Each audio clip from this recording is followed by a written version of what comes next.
Andy, always great to talk with you. How are you, bud? What's up, Ross? Yeah, we got to tell them the story of how we almost became teammates. I know. So, I was saying you almost went to the Ivy League. yeah, so I drank my first beer on an official visit at Princeton. It was a Milwaukee's Best Light, by the way. And if I'd have been a little more amenable to taking out a bunch of giant student loans, then I probably would have been the guy hosting you on your recruiting visit when you came up. That's amazing. I did my first beer bong on my official visit. I got there, and my host, who's the guy you played with, goes, "I signed this up for a bartending class." I'm like, "Okay, sounds great." Yeah, the visit. I mean, people have the wrong idea, I think, sometimes of Ivy League. I had a real good time on my visit. That helped sell me for sure. What was it like, by the way? I mean, I know you don't really have anything to compare it to, but what was it like being a walk-on at Florida? Did you think you had a chance to play? Did you feel like you were part of it or kind of like a second-class citizen? I never really asked you about that part of it. So I thought I had a chance to play until the first practice, and then I realized that was not good enough. It was one of those things where you're in high school, and you play against guys that are going DY. Like, I played against guys that were headed to Notre Dame and headed to Miami and all that.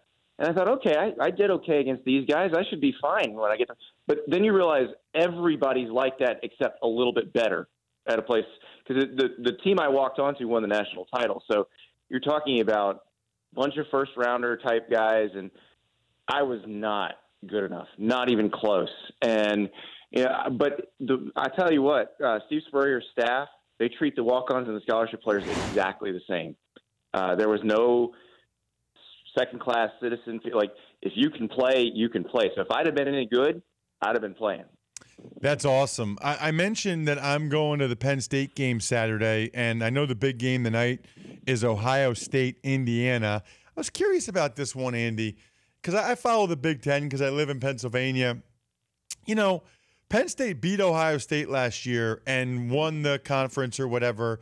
And Ohio State had, 3 DBs go in the first round? I mean, they lost a bunch of people. Penn State lost nobody. Why do you think it's the case that Ohio State, everybody thinks it's a foregone conclusion that they're in the college football playoff, that they're better, when we all know how Penn State finished, and they have everybody back, it seems like? Well, Ohio State returns a whole lot, too. A lot of it's because you just go law of probability. You know, Penn State probably wasn't as consistent as Ohio State was last year. It's just Penn State got them in that game. And the thinking is Penn State has to go to Columbus this year. It's during a stretch where they play Michigan, Ohio State, Michigan State right in a row. So I think that probably factors into it. But you're right about Penn State being basically as good as they were last year or better. I'm curious how they handle the different dynamic that they'll see this year, because last year they were a team on your schedule. This year, every team that plays Penn State is going to be like, oh my gosh, we got to beat Penn State. They're the defending Big Ten champs.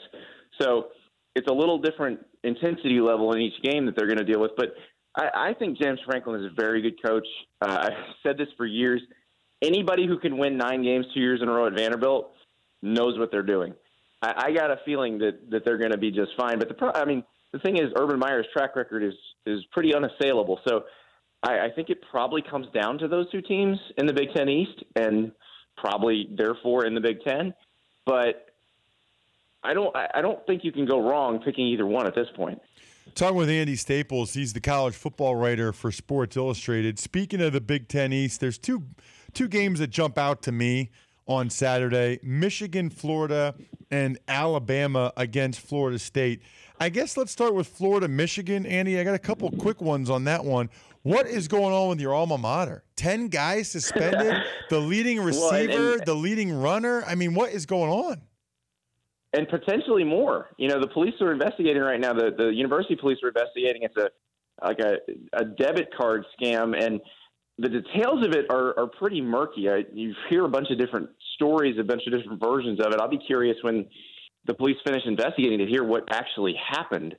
But yeah, a lot of guys involved, it seems like, and you know, there's word that there may be more suspensions coming down.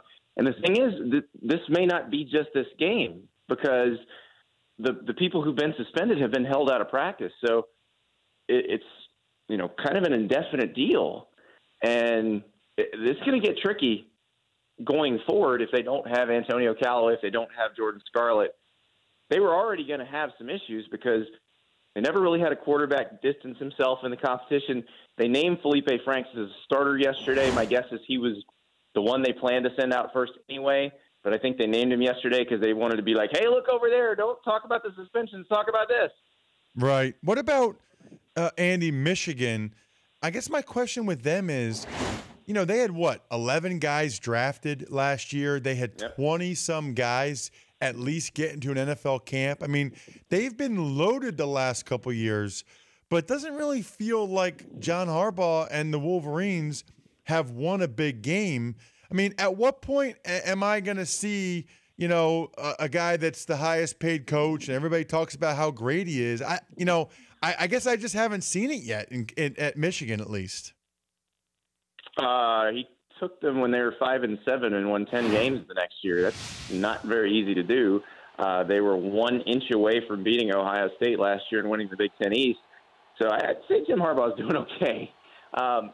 Interesting thing this year with all the lost starters, because you'd think with Ohio State and Penn State being this good that this will be kind of a rebuilding year for Michigan.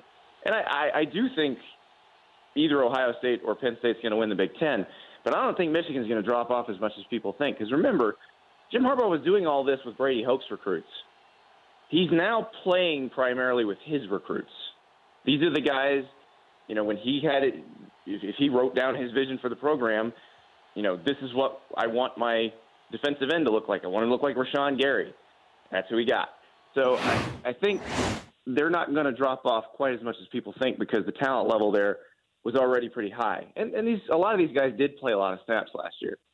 It's pretty awesome, Andy, that we've got Florida State, Alabama Saturday night, number 1 against number 3. I guess the question there is, how much does this game really matter in your mind? There's a perception out there that it really doesn't, because even if you lose, either one of these teams still has a great chance of making the college football playoff.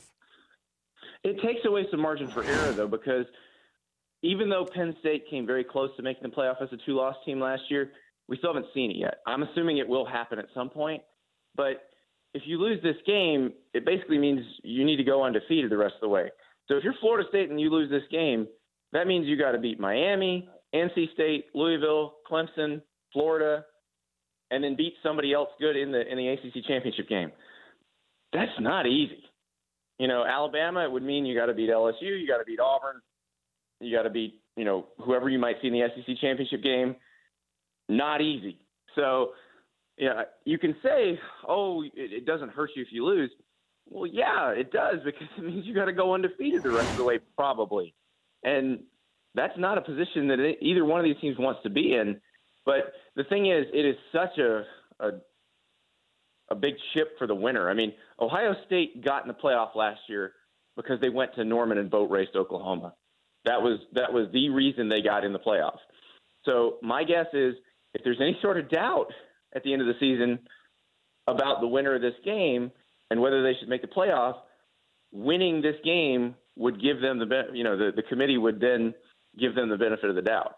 So I know what your answer is going to be to this, Andy, but we have a poll question today, and we're hoping that you can at least make your pitch and try to be objective as much as possible. No, I definitely can, because I heard you guys talking about it last segment, and I think it's a really interesting topic, and we get into this discussion a lot about whether the pro game is better or the college game is better, or why there are certain people who just prefer watching college football to pro football.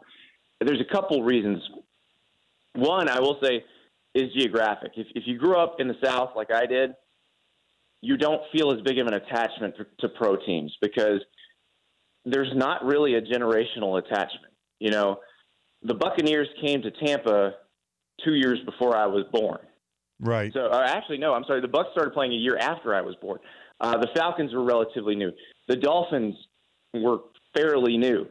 So, like, Grandpa didn't say, we've been Dolphins fans all our lives or anything like that. So you don't have that attachment. But Grandpa did say we've been Alabama fans all our lives. or we've been South Carolina fans all our lives. And so it's a much deeper connection to college football in the South, just because there weren't pro teams for years and years and years. The other part of it is I think a lot of people like the diversity of play in college football. You have option teams. You have air raid teams. You have pro-style teams. There's so many different ways to skin a cat in college football. And in pro football, everything looks almost the same. Now, if you really understand the intricacies, you can see what's going on. But to the average person, it kind of looks the same. And there's a lot of reasons for that. One, the athletes are so good. Like, you couldn't run the option in the NFL. All the defensive players move too fast sideline to sideline, and they're so good at being coached that, oh, I'm supposed to hit the dive man. I will hit the dive man every time. College guys don't always do that. And then also the hash marks are closer in the NFL, which we could get into a real wonky discussion about that, but it does limit your offensive diversity. Yeah, I'm with you. And you just brought up another question for me that I'm going to ask when we come back, because I think it's important in the discussion. But, Andy, really appreciate your time. Thank you so much for coming on, as always. All right. Thanks, Ross. The Dan Patrick Show, weekday mornings on Audience.